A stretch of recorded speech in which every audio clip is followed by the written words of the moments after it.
Está ao vivo. Estamos ao vivo? Já estamos ao vivo. Então, boa noite a todos. Hoje é uma live especial, a gente está fazendo aqui dentro da Casa Espírita, no Grupo Espírita Caminho Verdade e Vida. Há 1 ano, 5 meses e 15 dias atrás, a casa fechou as portas, e a pedido da Vanusa, eu comecei essas lives nas terças-feiras. Eu vi que as pessoas estavam muito otimistas, achando que a casa ia abrir em breve. Eu nunca fui muito otimista, com essas coisas. Eu pensei, que é isso, daqui vai demorar uns 2 ou 3 meses para a gente abrir. E aqui estamos nós, tanto tempo depois, quase 1 ano e 6 meses depois, sem as lives, sem as palestras presenciais. E já anunciando então que a partir da semana que vem a Casa Espírita estará com as portas abertas para um número reduzido de pessoas, mas estará com as portas abertas. Os estudos vão ser gravados e postados no Instagram, não é isso, Adinho? Isso.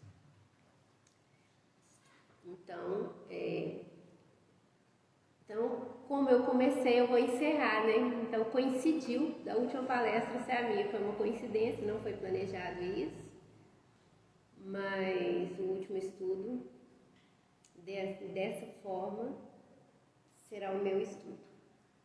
O meu estudo vai ser sobre a oração Pai Nosso, e eu peço alguém para fazer uma oração inicial, para a gente poder começar.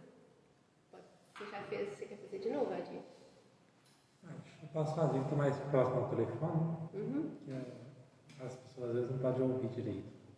Então, boa noite a todos, Quem está chegando aí, sejam bem-vindos. Tendo algumas carinhas, Marcelo, Simone. Não vou conseguir ler todos os nomes não, que está invertido. Mas nós vamos dar início a mais uma live do estudo aqui do Grupo Espírita Caminho Verdade e Vida. Semana que vem, igual a Deus está falando, a gente vai abrir a casa, reabrir a casa, e a gente vai ter a live assim mesmo, tá? A gente vai transmitir. Vai ser um pouquinho diferente, mas vamos transmitir a palestra daqui, tá bom? Então nós vamos iniciar com uma oração, pedindo a Deus proteção, pedindo aos bons amigos espirituais que abençoe mais essa jornada, mais essa live, e que todos nós recebamos em nossos lares, em nossas casas, a bênção e a presença do nosso mestre e amigo Jesus. Senhor Jesus, esteja conosco, iluminando os nossos caminhos, trazendo paz e harmonia para todos nós. Muito obrigado, que o Senhor nos abençoe, hoje, agora e sempre. Que assim seja. Assim seja. Bem, gente, então, o nosso estudo é sobre a oração Pai Nosso. O último capítulo do livro O Evangelho segundo o Espiritismo, é o capítulo 28, ele tem as preces espíritas.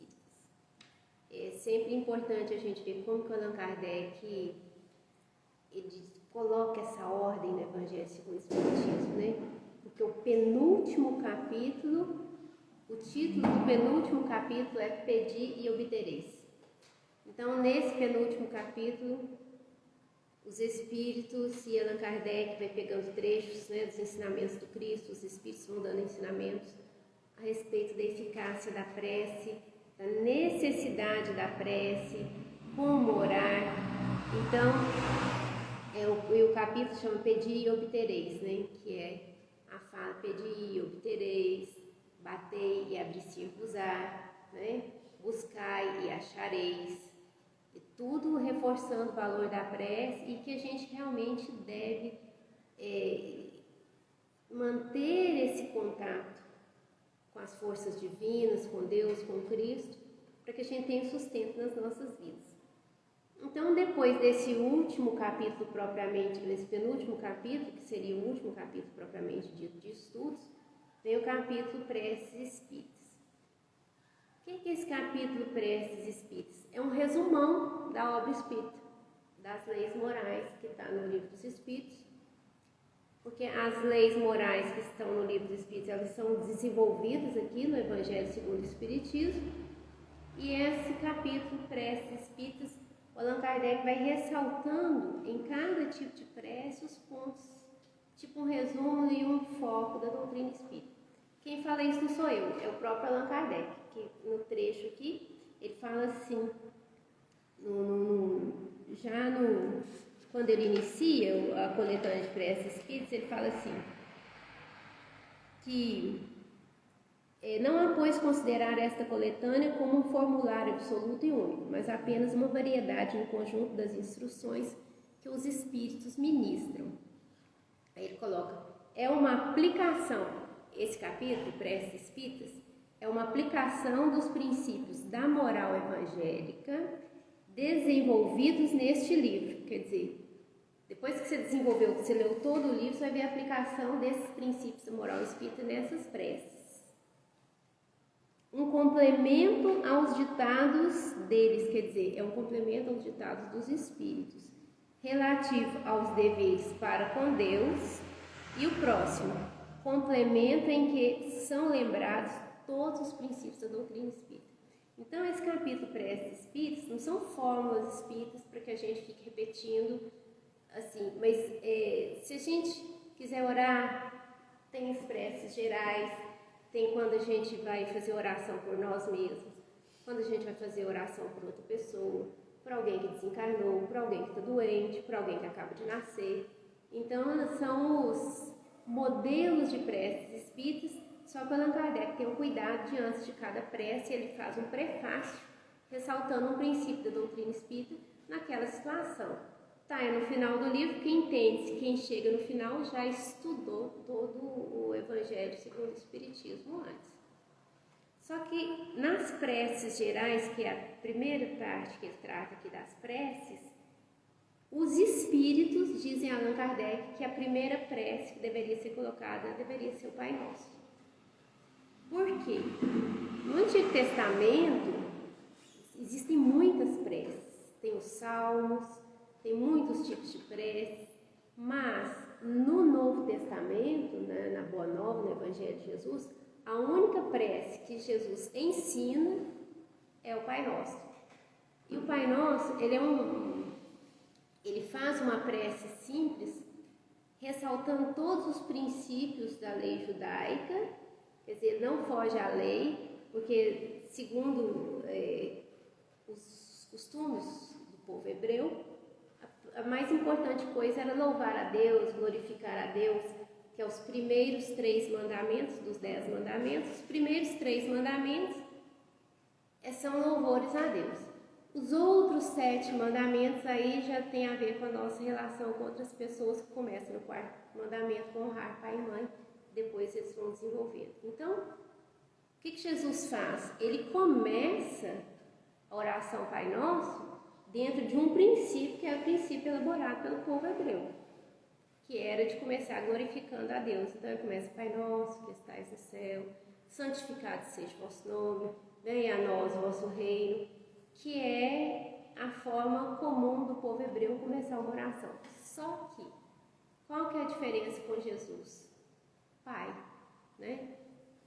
Porque enquanto o povo hebreu se dirigia a Deus pelos adjetivos de Deus, porque o nome de Deus nem podia ser pronunciado, Jesus chama Deus de Pai. Inclusive, nesse capítulo de Mateus, onde está essa prece, o Pai Nosso, tem vários trechos antes e depois que ele se refere a Deus como Pai.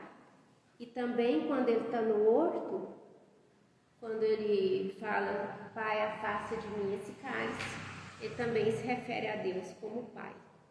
Então, qual que é a diferença então dessa prece que Jesus ensina para as preces que existiam antes? É essa relação de intimidade com Deus, como um Pai, essa relação também de respeito, né, de respeito do filho para com o Pai, e um filho, quando ele precisa de alguma coisa, ele busca o pai ou a mãe, né? Então, assim, já inaugurando uma outra forma de se referir a Deus. E aqui a gente segue começando, então, a desenvolver o estudo da oração Pai Nosso. E apesar da gente estar numa live, tem outras pessoas aqui presentes, se alguém quiser fazer algum comentário, a gente desenvolve aqui, tá? Fica à vontade para quem quiser falar alguma coisa. Você quer fazer alguma observação, Adil? Não, pode continuar. Então, quando ele fala, né, Pai nosso que estás no céu, santificado seja o teu nome, ele já estabelece essa relação nossa com Deus de paternidade, mas estabelece também na segunda palavra, nosso. Se o Pai é nosso, existe um princípio de fraternidade entre todas as criaturas.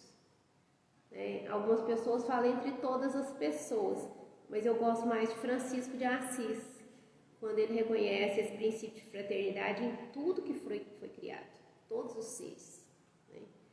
Porque senão a gente começa a repetir no momento atual, quem é meu próximo?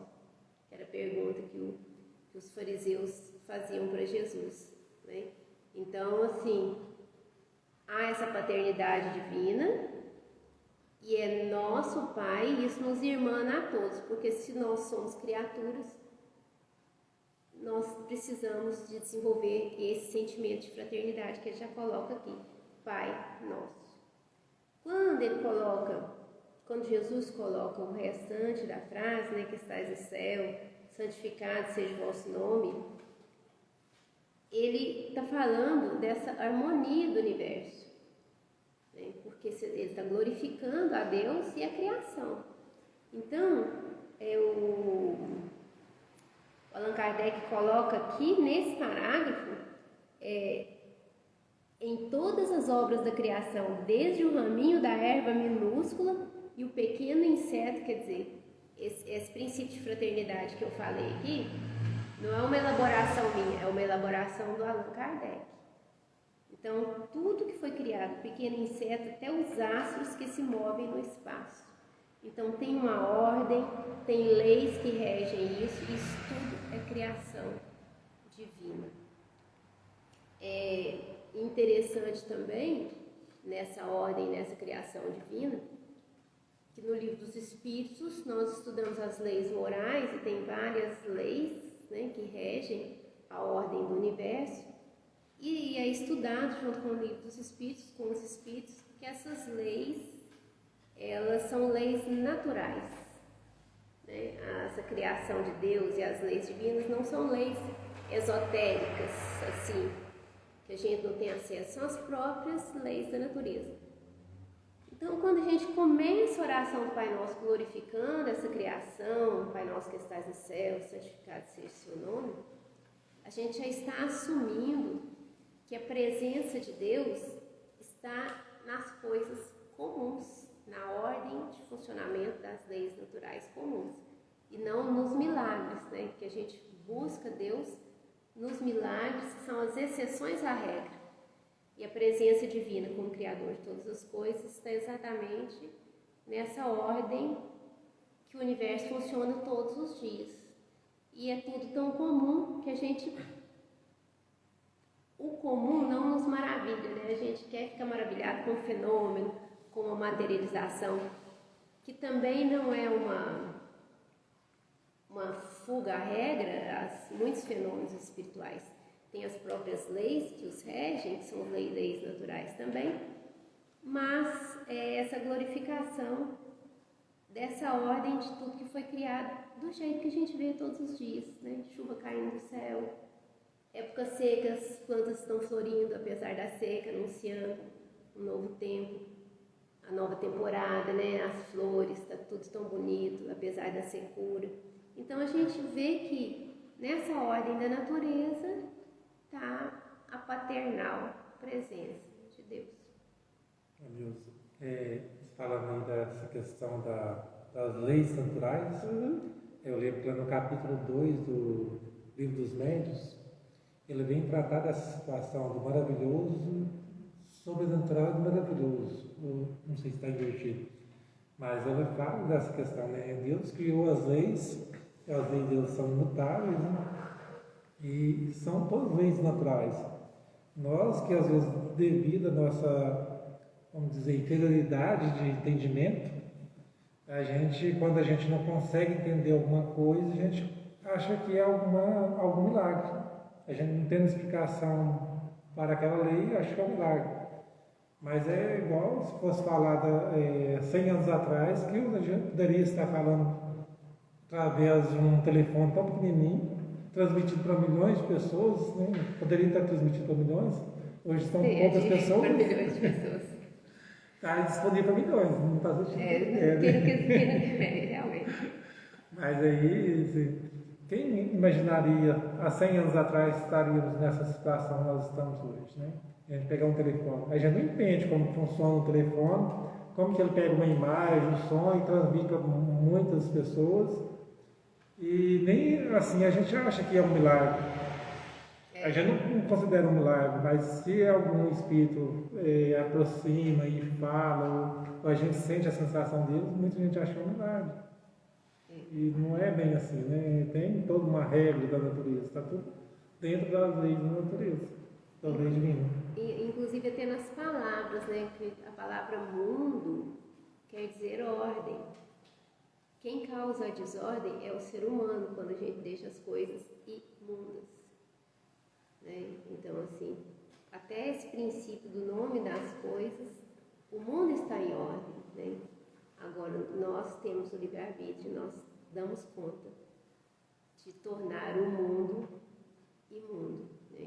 Então, e se a gente torna o mundo imundo, não vai vir ninguém limpar para nós, né? Quem vai ter que botar a casa em ordem somos nós, os hóspedes desse mundo. Aqui na sequência do Pai Nosso, venha o teu reino, né? Então Jesus fala, Pai Nosso que estás no céu, santificado seja o teu nome, venha a nós o vosso reino. Algumas traduções traduzem por vós, venha a nós o vosso reino. As tradições mais assim, que vêm de Lutero, elas falam como tu, o teu reino. Então, assim, isso não é o importante agora. Mas quando fala desse reino, está falando também das leis de sabedoria que regem esse plano, né? Então, com essas leis do reino de Deus, são leis de paz, de justiça, de amor, de caridade, de organização, em que o forte sustenta o fraco. Talvez seja a nossa maior desorganização nesse mundo, de não estar adequado às leis de Deus, é que nós ainda temos o péssimo hábito de que o forte subjuga o fraco, em qualquer nível que seja. A pessoa mais intelectualizada subjuga a pessoa mais ignorante, a pessoa que tem poder financeiro subjuga quem não tem poder financeiro, a pessoa mais forte fisicamente subjuga o mais fraco, e assim, todas as vezes que o forte não sustenta o fraco, nós estamos infringindo esse reino de Deus, essa ordem que é criada, né? Porque nós entendemos muito isso quando nós estamos fazendo os nossos pedidos à espiritualidade. A gente sabe que eles são maiores do que nós, e a gente pede na certeza que eles não vão pisar na nossa cabeça e falar assim, morre aí agora, você que fica pedindo as coisas, fazendo tudo errado, né? Não é? Quando a gente pede alguma coisa a um ser mais elevado, a gente espera, ser espiritual, que ele compreenda as nossas fraquezas e as nossas limitações.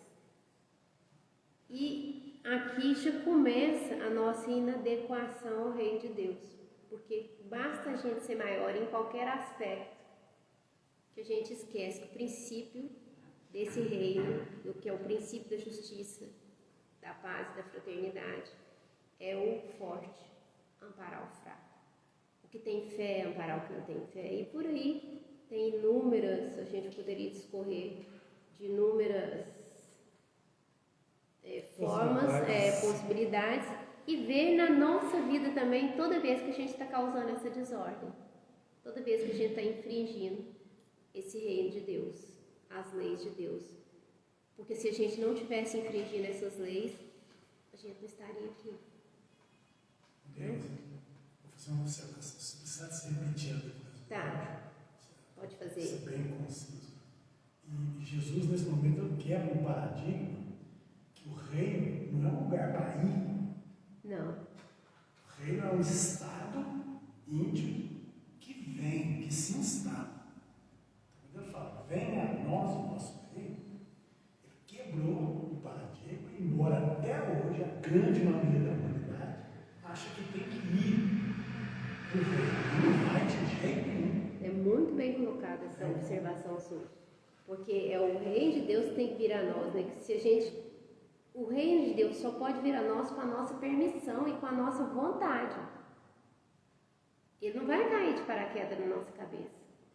E não tem jeito de a gente sair daqui, como você disse, Beto, e ir para um céu que está lá longe, se a gente não aprender a construir isso no nosso psiquismo. Como que a gente vai para algum lugar que a gente não desenvolveu nenhuma afinidade com ele ao longo da nossa vida? Né? Então, por exemplo, até para uma viagem, a gente vai para algum lugar que a gente tem afinidade. A gente não viaja para um lugar que a gente não tem afinidade, por exemplo. Né? Assim, pessoa que não suporta praia, não suporta calor, não suporta sal na água, não vai à praia. Né? E assim, esse venha o reino também é uma forma assim da gente se colocar de acordo com essa lei de justiça e buscar observar na nossa vida o que é excesso, o que é abuso, né? O que é infração no que esse reino de Deus representa. Neuza, eu queria comentar uma coisinha, que aí a gente fala, né, na oração, venha a nós teu reino, seu reino. Mas a gente sabe que o reino de Deus é um reino onde não vai ter injustiças. Né? Então, se a gente comete injustiça, a gente vai ser punido pelas injustiças que nós cometemos. Então, a partir do momento que a gente fala isso, a gente fala nas orações, a gente está buscando a justiça pelo nosso lado. Aí depois a gente planta algo que não devemos, e a hora que a colheita vem, a gente reclama. Por que, Deus, que eu estou passando por isso? Por que que eu fiz para merecer isso? Né? Essa é uma pergunta que a gente não devia fazer para Deus, né? Talvez a gente deveria fazer para a gente mesmo. E se observar o que em nós que favorece que determinadas situações se repitam, né? Determinadas situações são muito recorrentes na nossa vida. Cada pessoa tem um tipo de situação que é recorrente. E aí é uma auto-observação, um autoconhecimento que vai permitir a gente averiguar de onde que vem essas coisas que se repetem na nossa vida e que fazem a gente sofrer tanto. Depois Jesus continua, faça-se a tua vontade, assim na terra como no céu. É difícil fazer essa oração com o coração aberto, porque a gente morre de medo de Deus não fazer do jeito que a gente quer. Né? E quando a gente fala isso, a gente está falando de obediência. Eu já falei aqui na Casa Espírita muitas vezes que quanto mais elevado é o espírito, quanto mais puro ele é, quanto mais angélico ele é, mais ele é obediente a Deus, aos propósitos de Deus e à lei de Deus. Então, obediência é um sinal de evolução. E rebeldia e desobediência é um sinal de que a gente ainda mete os pés pelas mãos com o nosso livre-arbítrio. Então, quando a gente fala nessa oração, faça-se a tua vontade na terra como no céu, é uma hora da gente falar assim de coração mesmo e pensar, tá bom, estou pronta para ser obediente, para fazer o que Deus espera que a gente faça, a nossa parte na criação, né? E será que nós todos fazemos essa oração e falamos com entendimento e falamos de coração mesmo? Será que a gente não quer realmente que seja feita a nossa vontade? Aqui a última frase que o Allan Kardec coloca aqui é que ele fala dos queixumes, né? E ele fala assim: fará então a tua vontade na terra como os eleitos a fazem no céu. Quer dizer, quem cumpre integralmente a vontade de Deus são os anjos, o Cristo, os eleitos. E nós ainda estamos aprendendo a nos adequar a essa faça-se a tua vontade assim na terra como no céu. Porque, querendo ou não, é assim que vai ser mesmo. Tem leis que regem a nossa vida, a gente concordando ou não, malgrado a nossa vontade, essas leis vão se cumprir. Cada vez que a gente infringe essas leis, dói. Na terra como céu, encarnado ou não. Ou desencarnado. Cada lei que a gente infringe, dói. Nós sabemos que nós temos um livre-arbítrio, mas toda vez que a gente infringe ele, faz algo de errado, a gente vai colher os frutos daquele erro. E a gente colhe mais quando a gente tem consciência, porque muitas vezes nós agimos fazendo coisas que não devíamos, sem consciência ainda, que estar consciente de cada ato ainda é um aprendizado, né? A gente faz muita coisa errada com a melhor das intenções, ainda, né? Então, assim, por isso que é tão importante o estudo do Evangelho, para a gente ir se adequando a essas leis e conhecendo essas leis, para que a gente não sofra tanto. Porque o Evangelho não é para criar anjos, o Evangelho é para criar seres humanos, desenvolver as nossas potencialidades humanas. Então, depois que Jesus fez essa glorificação a Deus e esse ato de submissão, né, que se cumpre a vontade de Deus na terra como no céu, ele vai falar daquilo que é o nosso cotidiano, porque às vezes a gente fica até com medo de pedir as coisas para Deus, porque Deus sabe do que a gente precisa. Deus sabe mesmo que a gente precisa, os espíritos superiores, nossos anjos de guarda, todos eles sabem que a gente precisa. Mas Jesus coloca isso aqui para a gente ver que a gente pode pedir o pão nosso de cada dia. Só que ele frisa muito bem o pão nosso de cada dia, porque é lógico que todos nós gostamos de ter supérfluo, né? Mas assim, a princípio, porque há muitas pessoas o pão de cada dia está sendo negado. Então é muito importante que a gente, Jesus coloca isso aqui, porque ele entende a nossa humanidade, a nossa necessidade de alimentos, né? Alimento espiritual, alimento da alma, alimento do corpo, os cuidados dessa vida, né? Então, também, quando Jesus fala, dá-nos o pão de cada dia, a gente deve recordar que lá no Livro dos Espíritos, uma das leis tem lá a lei do trabalho. E que o trabalho não é só para a gente ralar e sofrer, não. O trabalho é para desenvolver as nossas melhores habilidades. Inclusive é dito que toda ocupação útil é trabalho, né? O André Luiz fala isso. Cada pessoa, em cada área que a pessoa atua, ela desenvolve habilidades. Então o trabalho não é só para a gente sofrer, ficar de segunda a sexta, depois falar sextou, né? Não é? Então o trabalho é uma lei e mesmo a gente sabe que trabalho, apesar de ser uma lei para todos nós, a gente vive em momentos que muitas pessoas ficam sem trabalho, então que Jesus reconhecendo essa necessidade nossa, a gente pode sim pedir a Deus o necessário, os bens materiais, para que a gente dê conta dessa encarnação. E também que a gente aproveite para exercitar a nossa inteligência, né? Nossas habilidades.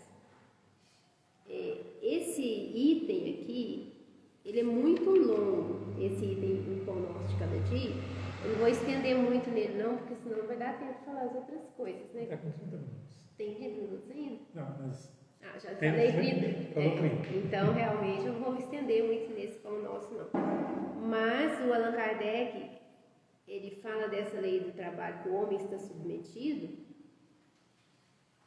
Quando a gente faz essa oração, a gente pode pedir a Deus coragem, porque às vezes a gente está numa situação que nos falta coragem, nos falta força, nos falta fé, para que a gente possa cumprir esse papel material da nossa vida também, né? E ele inclusive cita que se a gente está numa situação que é impossível trabalhar, para a gente recorrer à providência divina, de alguma forma, de alguma sorte, que a gente possa receber esse auxílio. E também de lembrar se a gente está com essa parte resolvida e observar e buscar auxiliar as pessoas que estão com problemas, que mesmo querendo trabalhar, o pão está faltando. Né? É o princípio da caridade. Depois, Jesus fala, perdoa as nossas dívidas como perdoamos ao que nos devem. Tem essa tradução e tem a outra tradução, perdoa as nossas ofensas como perdoamos aos que nos ofenderam. Aqui quando ele está falando de dívida, ele não está falando de dívida financeira, né? Dívida com a vida, dívida com as pessoas, coisas que a gente deixou de fazer, que deveria ter feito e não fez, que resultou em prejuízo ou algum sofrimento na vida de alguém. E também esse perdão que a gente pede a Deus é o perdão por ofender essas leis, porque assim, Deus não fica ressentido para perdoar a gente, né?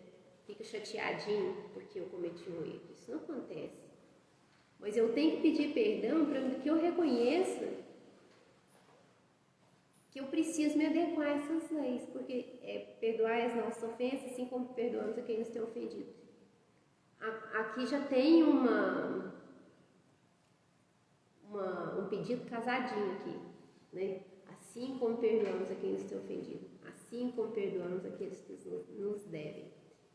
E uma coisa que é muito importante aqui também, que a gente fala muito de perdoar as pessoas que nos ofendem, que é difícil, às vezes gasta tempo, mas é uma necessidade nossa, e a gente tem uma memória muito fraca para lembrar todas as vezes que nós ofendemos alguém. Então, assim, porque quando eu ofendo alguém, eu não preciso pedir perdão a Deus, eu preciso pedir perdão à pessoa que eu ofendi. Senão fica muito fácil, fica repetindo a tradição do povo hebreu do Yom Kippur, que é o grande dia do perdão das ofensas, que todo ano eles estão lá, fazendo o grande dia de perdão das ofensas. E isso é uma representação nossa, que a gente faz isso direto. A gente magoa, a gente faz coisas que não deveria fazer, que seja por egoísmo, que seja por ignorância, não importa qual motivo seja. E a gente não pensa na necessidade que a gente tem de que as pessoas nos perdoem, porque Jesus fala assim, que se alguém nos ofendeu, ou se alguém ofendeu alguém, para a gente ir antes e reconciliar com essa pessoa. Né? Em um outro trecho aqui do Evangelho, ele fala, quando for levar sua oferenda no altar, ide antes e reconciliar com aquele a quem você ofendeu. Quer dizer, a gente precisa ter um critério e observar o tanto que a gente anda magoando as pessoas nessa vida. Se a gente está magoando sem propósito ou se a gente está magoando de propósito. Ou se é de propósito, o que nos move. Porque é muito fácil vir pedir perdão a Deus depois que eu magoei o Adir. Perdoar as nossas ofensas, assim como perdoamos eu tenho ofendido. Se eu reconheço que eu magoei o Adir, eu tenho que conversar com o Adir. Não precisa ser na frente de todo mundo. Então, isso é um princípio que toda vez assim, que a gente estudou o Evangelho segundo o Espiritismo muitos anos, toda vez que estava no perdão das ofensas, todo mundo falava, mas eu tenho que aceitar a pessoa de volta, eu tenho que perdoar essa pessoa. Ninguém lembra que ofende alguém. Só lembra das ofensas que recebeu. E mesmo das ofensas que recebeu, eu lembro que teve uma vez que uma pessoa falou assim, mas eu tenho que reconciliar com essa pessoa, voltar a viver com essa pessoa. Não é isso, perdão das ofensas. Às vezes uma convivência fica impossível. Perdoar não é trazer um inimigo para dentro de casa. Perdoar é não desejar vingança, não ficar satisfeito com o insucesso da pessoa, né? Desejar o bem para a pessoa, mesmo que a convivência não seja possível. Isso é perdão das ofensas. E ele fala aqui, o Allan Kardec: concede-nos, ó Deus, forças para apagar da nossa alma todo ressentimento, todo ódio, todo rancor. Porque o que é ressentimento? Você sente, aí depois você sente de novo, aí depois você sente de novo a mesma coisa que já passou, você fica ressentido, sentindo, ressentindo, ressentindo, e tem gente que fica ressentindo décadas, 2 décadas, 3 décadas, às vezes a vida toda. Às vezes o obsessor é um ressentido, né? Os maiores ressentidos que a gente vê nas reuniões mediúnicas são os obsessores, que às vezes ficam ressentidos 3 séculos, assim, com todo o desenvolvimento espiritual parado. Ele está ressentido. Interessante demais aí na observação que quem ora é um proponente, você está propondo a Deus, né? É um proponente, você está propondo. Então você faz um pedido que é: perdoai as nossas ofensas. Mas em seguida, o proponente, o orador, já estabelece uma condição de promessa. Assim como eu vou perdoar o fulano. Aí quando você não perdoa o fulano, e você sofre as consequências da ação, da lei de ação e reação, que é propriamente isso aí, aí você se pergunta depois: por que Deus fez isso? Não, Deus não fez nada, não. Você já propôs para ele que quando você não perdoou, você já estava condenado à mesma espada que você feriu.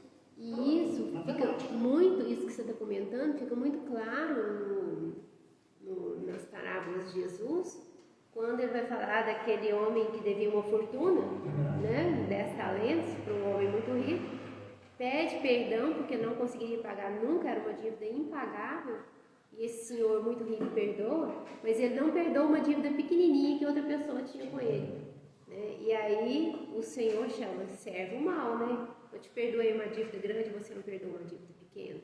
Então, assim, Jesus reforça isso em outros ensinamentos, conta a parábola do filho pródigo. Então, ele está mostrando no Evangelho várias situações, ele dá ensinamento, mas aqui na oração Pai Nosso ele faz um apanhado também daquilo que ele ensinou, né? E nessa frase aqui, perdoa as nossas ofensas como perdoamos aqueles que têm ofendido, é uma frase que é um resumo de um ensinamento muito grande, porque tem inúmeras questões ligadas a essa questão da dívida, essa questão das ofensas, né? Não nos deixeis entregues à tentação, mas livrai-nos do mal. Deixa eu ver se eu alguma. Estou na sexta, né? Sexto pedido. Nós espíritas sabemos da influência dos espíritos na nossa vida. Quem não é espírita fala da influência do inimigo, né? Quem que é o espírito obsessor? Quem que é o inimigo? É aquele que encontrou uma porta aberta. Então, essa porta, nós é que abrimos com as nossas atitudes, com o nosso comportamento. Então, a tentação só vem naquilo em mim que pode ser tentado. Não existe tentação que vem em mim de alguma coisa que eu não me sinta tentado, hora nenhuma. A tentação vai chegar em alguma falha de caráter minha. É por isso que Jesus ensina a gente a pedir a Deus, para Deus nos dar força para corrigir essas falhas de caráter. Para que a gente não abra a porta para os espíritos obsessores, não abra a porta para o inimigo e depois fica: mas eu fiz isso porque eu estava com obsessão. Realmente, todos nós temos vários aspectos ainda que abrem espaço para obsessão. Mas a gente precisa de observar esse espaço, porque até as nossas obsessões são repetitivas. Cada pessoa é obsediada mais num aspecto da vida que a pessoa tem dificuldade. Então, quando Jesus ensina nesse último pedido aqui, né, que a gente possa resistir às tentações e livra-nos do mal, a gente sempre pensa: livra do mal quando eu vou sair de carro, quando acontecer um acidente, né? Livra-nos do mal porque para mim não pegar Covid. Livra-nos do mal de qualquer mal.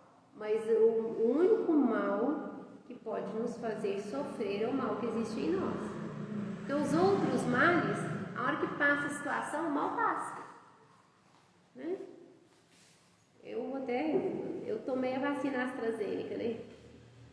Foi cabuloso.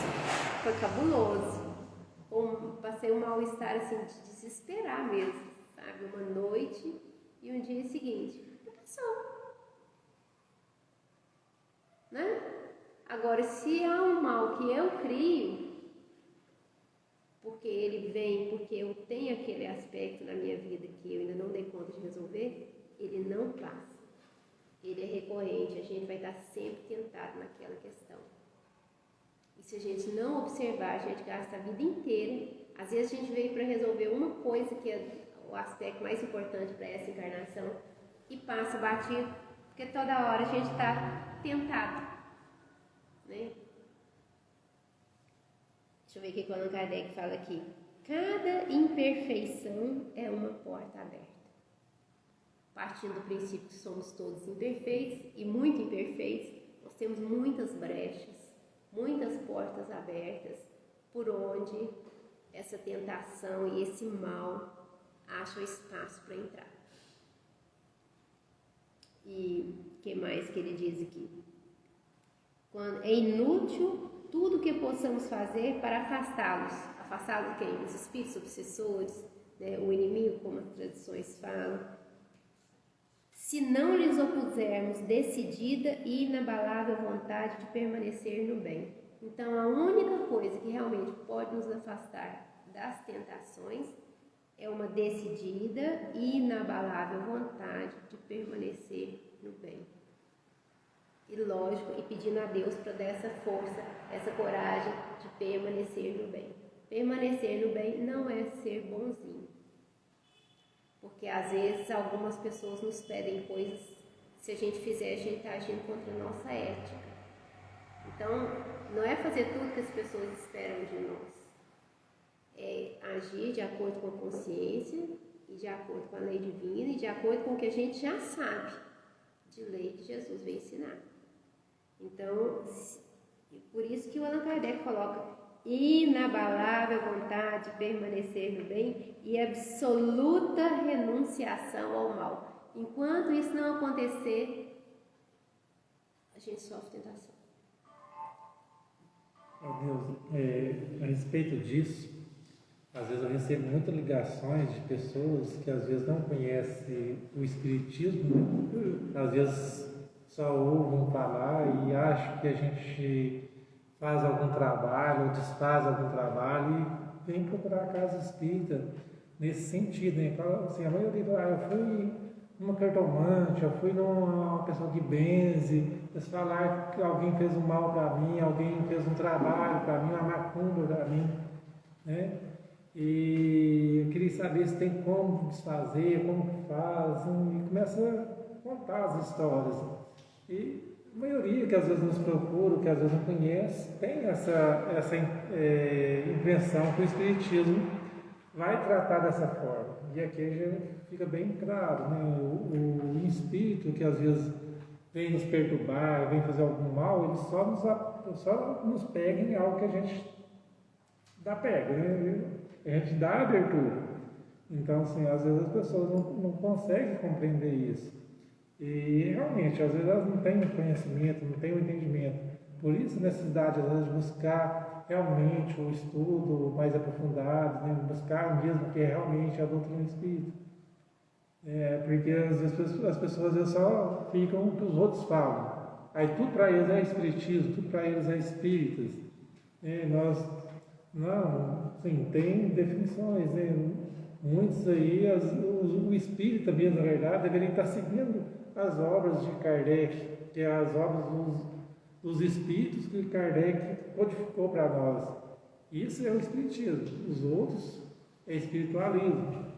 Aí a gente entendendo realmente esse conceito, entendendo como que se dá essas manifestações, né, essas obsessões, a gente vai compreender que tudo está ali dentro de nós. A gente consegue realmente se livrar desse mal que às vezes nos acontece. E na medida que a gente vai buscando se adequar a buscar essa vontade de permanecer no bem, a influência dos espíritos que nos jogam no buraco diminui e a influência do nosso anjo de guarda aumenta, né? Porque uma coisa é proporcional à outra.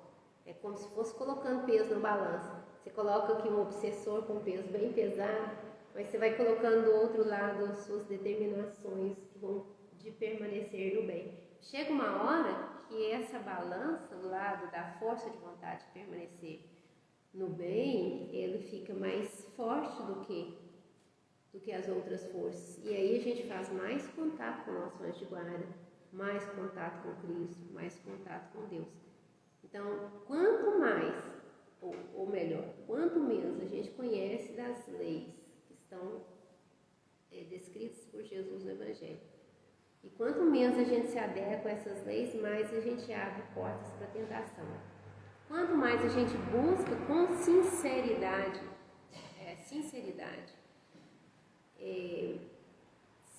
se adequar a isso que a gente está falando aqui, que essa oração do Pai Nosso é um resumão, mais a presença dos nossos anjos de guarda, nos induzindo, nos dando força, mais a gente vai sentindo essa presença, né? A gente fica imaginando um Chico Xavier sofrendo tentação, coitadinho, né? Imagina o espírito perder tempo e tentar um Chico Xavier. Ele não gasta 5 minutos para o Chico converter ele ficar lá debaixo do braço do Chico, um gatinho, né? Então, não existe espaço em alguns seres que a gente reconhece que são mais evoluídos que nós, não existe espaço na mente, no coração e na vida deles para tentação. Então, o exemplo deles é para nos dar força, para que a gente vá diminuindo esse espaço também. E eu lembro também que no livro dos médios, eu não lembro o nome da questão, mas Kardec pergunta, né, como afastar os maus espíritos? Como sair da influência dos maus espíritos, dos espíritos inferiores? Aí os espíritos respondem, né, é atrair a presença do bem, dos espíritos, dos bons espíritos, né? Então, como que a gente vai atrair a presença dos bons espíritos? Procurando praticar o bem. Quando a gente está praticando o mal, a gente atrai os espíritos naquela mesma sintonia. Quando a gente pratica o bem, a gente atrai os espíritos naquela sintonia também, que querem fazer o bem. Então, quanto mais a gente estiver perto de pessoas ou perto de espíritos mais evoluídos, nós estaremos mais distantes daqueles espíritos superiores. E aí, Jesus encerra, né, com amém, porque ele falava muito o amém, né, que é o nosso assim seja, que depois que a gente apresentou essa prece, que ela é muito resumida, mas que ela diz tanto, a gente concorda, a gente se curva sabedoria infinita, porque é fato que muitas das nossas qualidades negativas, nem nós ainda temos consciência delas. Às vezes até o nosso vizinho, nosso marido, nosso irmão, nossa mãe já tem consciência, mas às vezes nós ainda não temos.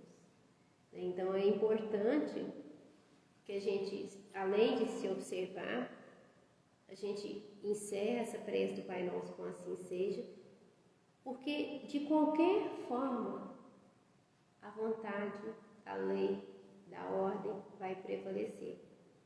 Quando a gente faz uma oração e pede algo a Deus, Ele não vai subverter uma ordem do universo, mas muitas concessões nos são dadas através da prece, né? Não é uma coisa assim que a graça divina não exista. A graça divina existe e ela é de graça, né? Então, assim, porque senão a gente ficava assim, nossa, mas então tá difícil, né? Eu tô sozinho, Deus não vai me ajudar. Desde que não contraria nenhuma lei criada pelo mesmo Deus, ou pelo Deus único, muitas concessões nos são dadas na prece, muita coisa é resolvida na prece. Às vezes a gente está com algum problema e a gente ora e a gente dorme, quando é no dia seguinte a solução está ali, parecendo que foi ideia nossa, né?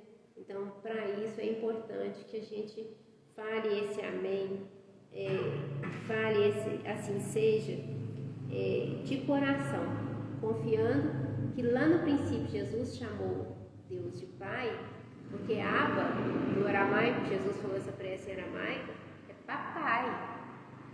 paizinho, né? É uma forma muito carinhosa de se dirigir. Então você vai, aproxima desse pai, desse paizinho e conclui a sua prece com assim seja, né? Papai, então, que tá tudo certo, vou confiar.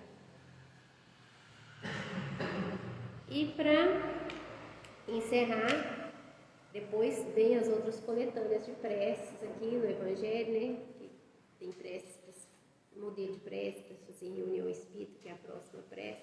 Recomendo essa leitura das preces espíritas, é muito boa esse epílogo, nesse último capítulo do Evangelho segundo o Espiritismo. Nós vamos encerrar, adivinha com qual oração? Pai Nosso, né? Então, vamos nos posicionar para entrar em contato com Jesus, com Deus nosso Pai. Pai nosso que estais no céu, santificado seja o vosso nome. Venha a nós o vosso reino. Seja feita a vossa vontade, assim na terra como no céu. O pão nosso de cada dia nos dai hoje. Perdoai as nossas ofensas, assim como nós perdoamos a quem nos tem ofendido. Não nos deixeis cair em tentação, mas livrai-nos de todo o mal. Que assim seja. Obrigada a todos, boa noite. Semana que vem, então, com palestra ao vivo, vai ser o Emerson, né? Isso. Então, obrigada. Obrigado, pessoal. Então, encerramos a última live, né? Assim, A última live nesse estilo, nesse né? estilo, é. Que aí depois a gente vai continuar, vai transmitindo ao vivo aqui as palestras aqui na Casa Espírita. Ótimo. Obrigada. Então, tchau, gente. Muito obrigado. Tchau pro Boa pessoal noite. daqui. Boa noite pro pessoal daqui. Quando a gente tá